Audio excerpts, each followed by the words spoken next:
Inside, you see a set of steering levers, a radio microphone, a pull-out toolbox, and the soft glow of the... This is Precinct 57. How may I assist you? Hold on, officer. I've got Central Jamrock Public Library on the line, and I've already introduced you to their librarian. Connecting the call in 2, 1. Yes, this is Central Jamrock Public Library here. He sounds worried, yet ready to assist. This is how people get when the police call. Billy Majon, you said. Give me a moment, I'll have to check our database. On Moreau Drive in Central Jamrock, in a darkened hall lit by orange desk lamps far away from the noise outside, a middle-aged man taps commands into an old radio computer. A printout falls on the desk. Behind him, a lonely reader scours some dusty bookshelves, looking for a paperback. Yes, hello, are you still there? I found Billy Majon's home address, is that alright? No phone number, unfortunately. They're too poor to have a phone line. Here we go, sir. Rue de Saint-Ghislain, 33B, apartment number 20. It's in Martinez, I believe. Cape Side Apartments, it says. That's all. That's where the smoker on the balcony lives, isn't it? It says here that they returned their last book just a few days ago, but I wasn't at work that day. Marie? Marie? Do you remember a reader named Billy Majon? They returned a Thibault book the other day. Yes, it was my colleague Marie. She said that it was Billy's husband who returned the book. He also asked for this new sci-fi release, Lowe's Radio City 87, but we don't have it yet. Good. You have a name now. Marie knows Billy. She's been working here longer than me. Sometimes her husband returns some books for her. And then goes for a little drink later, on the lookout.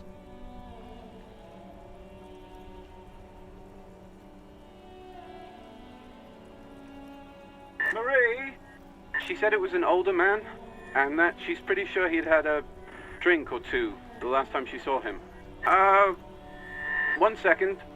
Sorry, Marie wasn't really paying any attention to that. Happy we could help. Goodbye, officer. Anything else you need from me?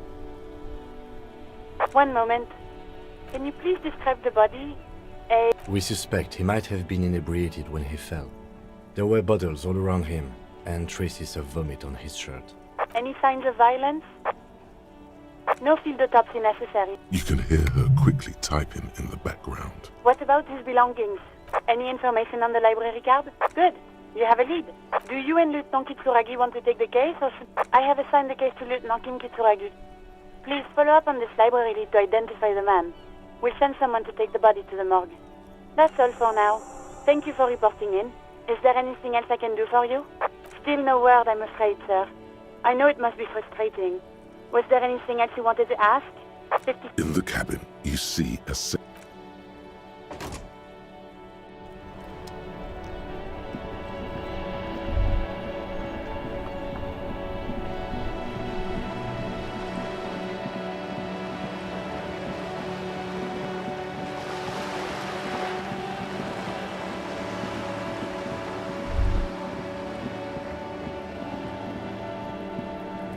paintbrush? Check. Heavy fuel oil? Check. Now the only thing left to do is paint the wall. The paintbrush in your hand is like a loaded revolver. What will it be, Desperado? Quite a few things come to mind.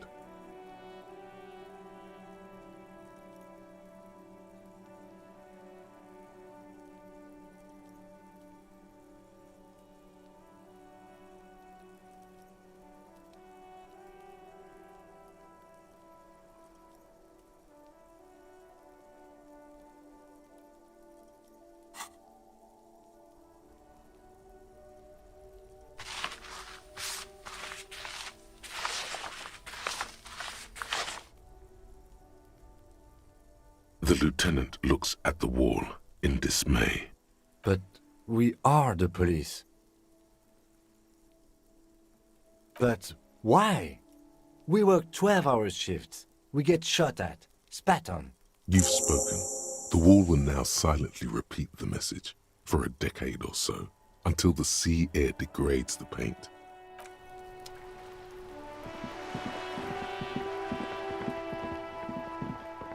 Hello again, officers. Have you come to admire my mural? Ooh, not only have you found my address, you've discovered my biggest secret. I'm a coal miner. She does have eyes that seem to be smeared with coal. Shoot, Piggy.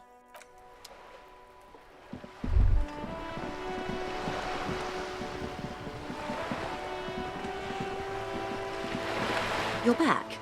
Good. What can I help you with? You have? And how did you like Mr. Clare? Of course, Detective. Excuse me for implying otherwise. The RCM does not pick sides in this. Of course. And I don't expect you to share anything he told you with me. How could I stop you? Intellectually speaking, it would be quite interesting to hear what she has to say about these things.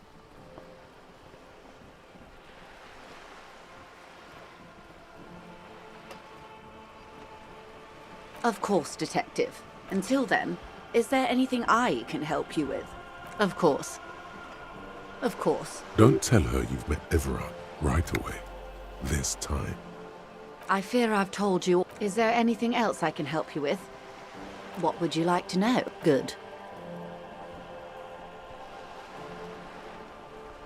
Of course. Anything to help. I am sorry to have been the bearer of bad news. If there is anything else I can help you with, please ask.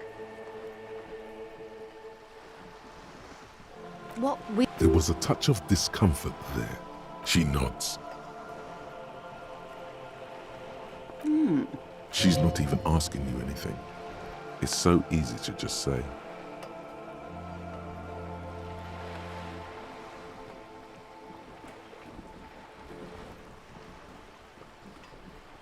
Weird. Oh no. One of the positive things to come from the revolution is... The lieutenant might have, but I don't remember you logging anything as anything, Harry. Of course, Detective.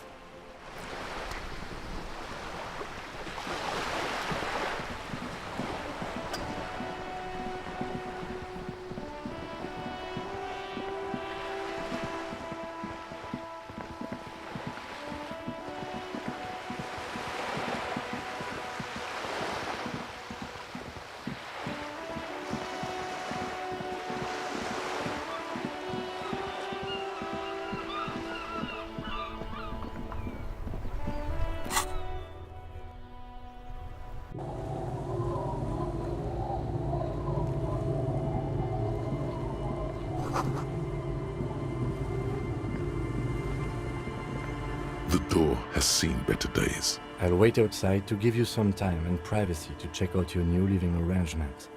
But just so you know, after we are done with the day, I'll still be staying in the Whirling in Rags for the night. We'll meet in front of the shack in the morning. The key turns with a satisfying click. You can enter the shack now.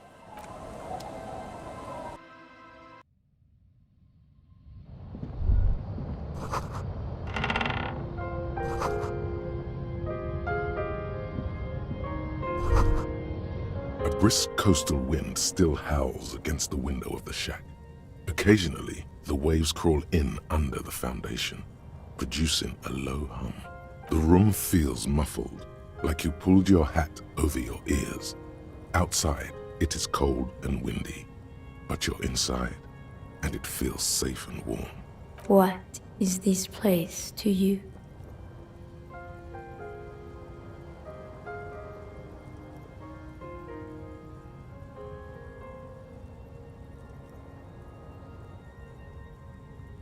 Westward, across the canal, towers the Whirling in Rags. Door number 1 on the second floor is locked. Behind it lies a trashed room. 1 floor below, behind a counter, stands an irritable man. In a small shack in the fishing village, a Baroque heater hums quietly, emanating a sense of comforting warmth. A wash basin lies on the table, the water inside reflecting the somber face of the world. Far away on the corner of Petition and Main, a nondescript building obscured in a haze. It's vacant and lost, just like its tenant. Outside, the howl of the wind has picked up. The waves crash against the stilts again. It's as if you think the thought, but in someone else's voice. Look under the floorboards.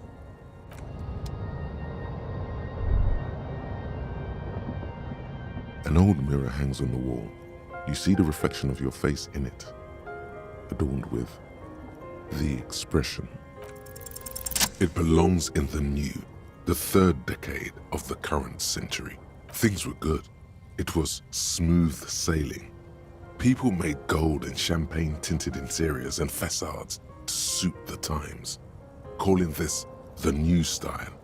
But more importantly, disco happened. For Revachol, your city, that meant only one thing. Guillaume Lamillion, out of the dazzling swirl of disco music, in an open-air boîte de nuit somewhere in Revachol West, Guillaume's blonde mane appeared on the screen. He sang some bullshit. Then he made the expression. The click is used to spur on a horse. It also features heavily in Guillaume Lamillion's regional mega hit, Don't Worry. Sometimes you like to add finger pistols to the mix, because unlike Guillaume Lamillion, you are a police officer. It's your nifty little way to say, I'm armed and dangerous. Everyone loved it. Maybe you thought some of the stardust would rub off on you. Maybe it did. Either way, it's all gone now. Only the grimace remains. You have some understanding of the near history of disco, plus the trivia you've picked up along the way. Episodic memory, however, remains in the dark. It may never return. You should prepare yourself for that. There is a vast ocean of time between right now and the expression. Looking good on you, or anyone. 2 decades, if the calendar is to be trusted. Humanity has run aground in that time. It's a different world now. The expression is a relic. It doesn't have to be. You can swoon over Guillaume and his champagne-corked smile whenever you want to. Maybe some of the stardust will return. Still not happening. It won't come off that easy.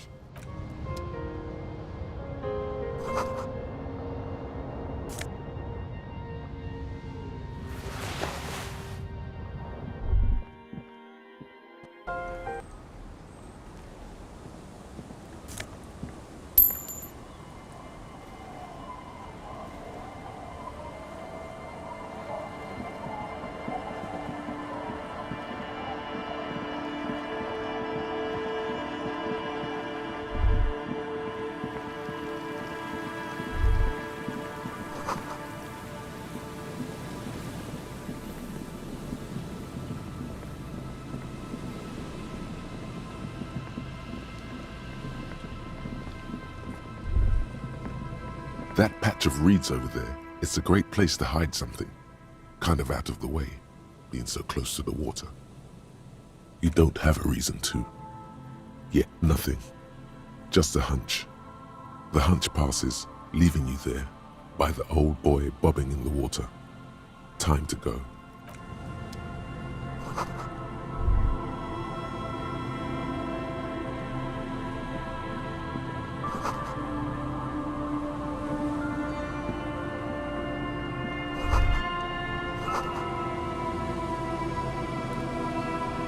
Hello, I'm Gary. How do you do, officer? Yellow man. I mean, officer. The lieutenant raises his eyebrows slightly and takes out his notebook. Yellow man. Interesting.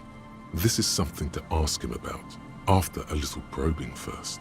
I'm just waiting for my friend Morel to finish up with his insect traps so we can return to civilization. I like nature, just not this bloody coast. It's mostly drunks and degenerates that come here.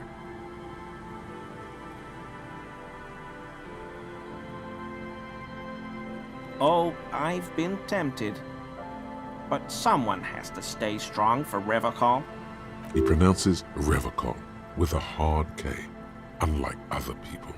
Serious question time. This man is no innocent. No one is. I like to pronounce it the hard way. The old way. The Vespertine way. He winks at you, trying to relay some hidden message, inviting you to mispronounce it too, perhaps. It's odd. It's a secret rite. A very fringe nationalist handshake, probably. Oh, so that's what the RCM in Martinez is about. Great. Great to hear someone's finally taking care of that. So you do know something about it? No. Nothing. He was some kind of mercenary. But everyone here knows that. I'm just glad to hear you're looking into it. That's all.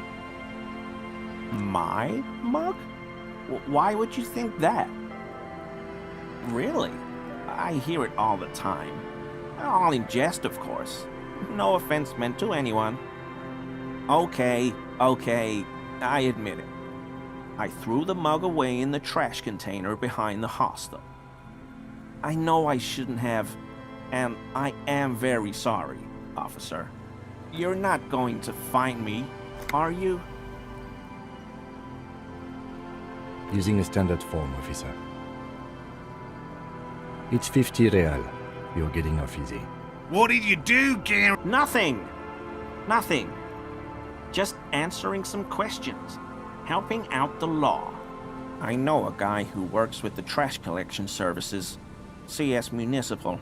He gave me a master key for the trash containers of Martinez, so I can use the Whirling's trash compactor to store my own stuff.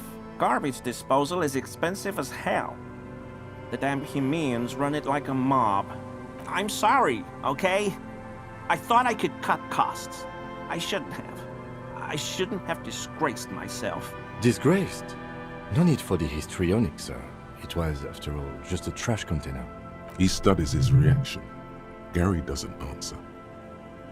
Officer, please. Let me explain. It's not like that. I was only cleaning up.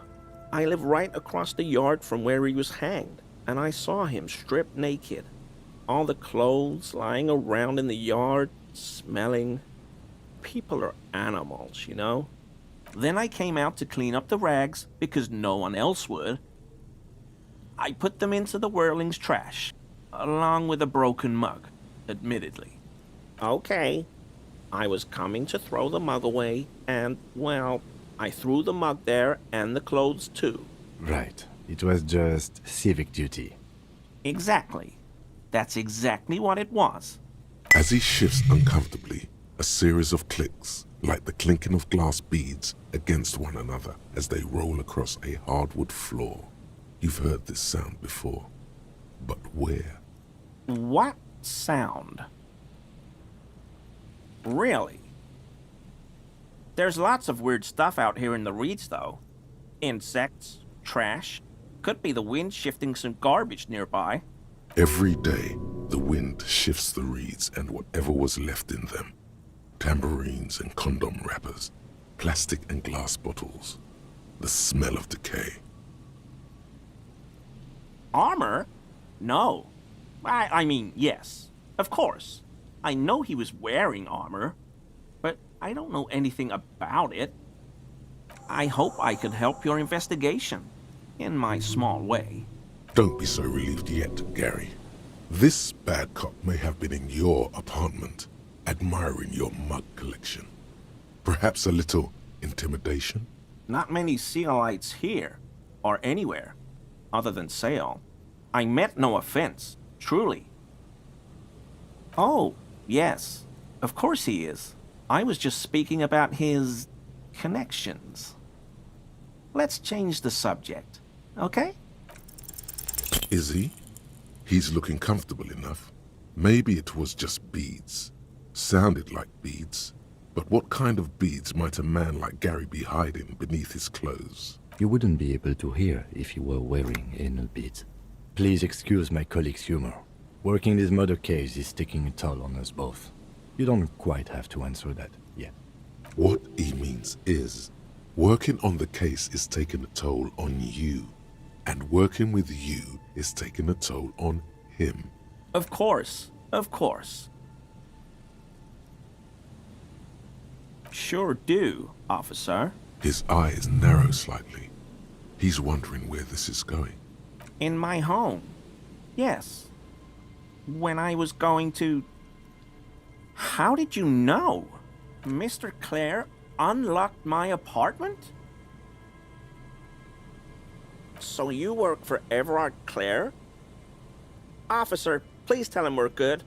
No, tell him I'll make it up to him. What have I done? He'll send the muscle after me. I was probably talking too loud in the whirling the other night. About some theories. Stupid. Shouldn't have run my mouth loud like that. I won't do it again. If there's anything I can do to assist you, or the Union, just ask, okay? I'll try to help if I can. This scared him proper. He's positively melting from fear. Has to prop himself up with a lot of anger to keep it together. The weather vane has turned. He cannot be unturned. He clearly liked his squirming. He may even have changed his mind about the whole door-opening operation. Okay, he keeps shifting uncomfortably, but you can't make head or tail of this sound. And honestly, it's rude to stare, so stop.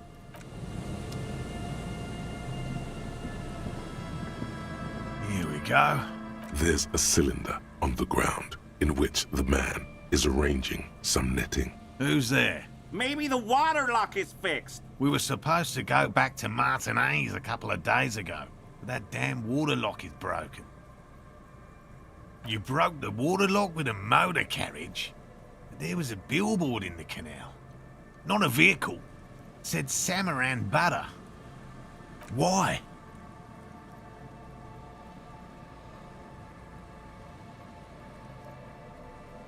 Insane. Yes, okay, good. But you said the water lock is fixed now. So we can go back. Did he say we can go back now? Yes, Gary. We can go back soon. Wilderness? You must be joking, officer. I'm looking for a rare insect. The Insulindian phasmid. Morel. Cryptozoologist. I'd shake your hand, but... For all his passion, this man is diligent and patient. You could learn things from him.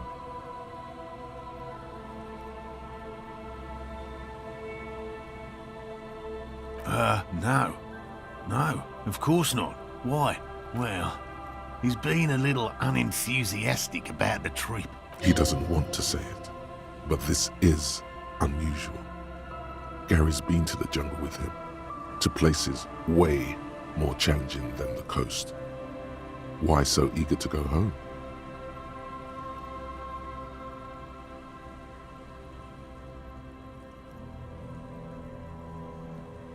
Well, they may not look impressive, but Lena designed them quite cleverly, so I'm sure they'll do the trick. Simple.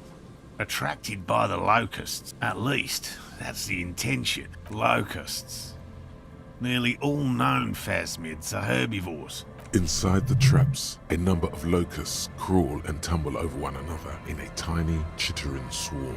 A meat-eating stick insect? Does it pretend to be the reeds as part of its ambush behavior? This seems unlikely. Thank you for your opinion. We have also included plant material in the traps to satiate your skepticism. Not a big fan of skepticism, this one. They'll work, I assure you. The predatory hypothesis, using locusts as bait, accounts for the failure of previous efforts by other teams, which use plants. Yes. What?